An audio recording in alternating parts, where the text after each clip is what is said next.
ఆడ గొడవకు ఆయనతో 10 minutes ముందు వచ్చినా నేను ఆడికి. అప్పటికే గొడవ జరిగిపోయింది. ఓకే. నేను మదనపల్లి లెఫ్ట్ అయినప్పటి గొడవ జరుగుతా ఉంది.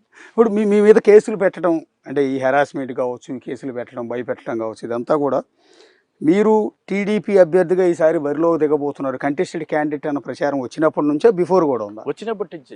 అదే వచ్చినప్పటి నుంచే నువ్వు కల్లూరులో మా తెలుగుదేశం కార్యకర్త రాజారెడ్డిని కిడ్నాప్ చేసి అడవిలోకి తీసుకుపోయి కాళ్ళు ఇరగొట్టి దాదాపు ఏలూరు హాస్పిటల్లో 7 లక్షల నుంచి 10 లక్షలు ఖర్చు అవుతే సింపుల్ కేసు పెట్టారు. ఆండేసి 2 కాళ్ళు పూర్తిగా నలగొట్టేసినారు.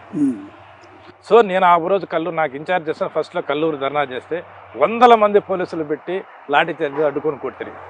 అదేవిధంగా నేను నందంపేట సోమల మండలం పోతే నేను ఏదో కార్యక్రమానికి పోయి వస్తూ ఉంటే నా మీద విపరీతంగా వైసీపీ కార్యకర్తలు 20 కార్లు ఉన్నాయి పూర్తిగా ధ్వంసం చేసిరి, రాళ్ల దాడి చేసిరి.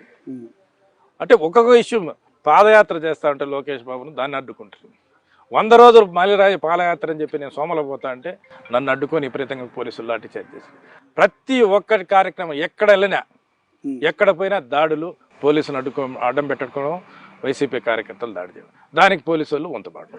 గత 1.5 సంవత్సరం నుంచి నాకు ఇచ్చిన బట్టించి అనేక దాడులు, ఒక్క దాడి కాదు అనేక రకాలమైన దాడులు చేశారు. అయినా తెలుగుదేశం కార్యకర్తలు నా వెంట ఉండి ఎవ్వరూ చెక్కు చెదరకుండా ఎన్ని కేసులు పెట్టినా ఈరోజు 300-400 మంది మీద కేసు పెడితే ఒక్కరంటే ఒక్కరు పోయి ఆయన దగ్గరికి పోయి దేహి నా మీద కేసు తీసేయని చెప్పి ఒక్క కార్యకర్త కూడా పోయి అడిగిన పాపాను పోలేదు. మీరు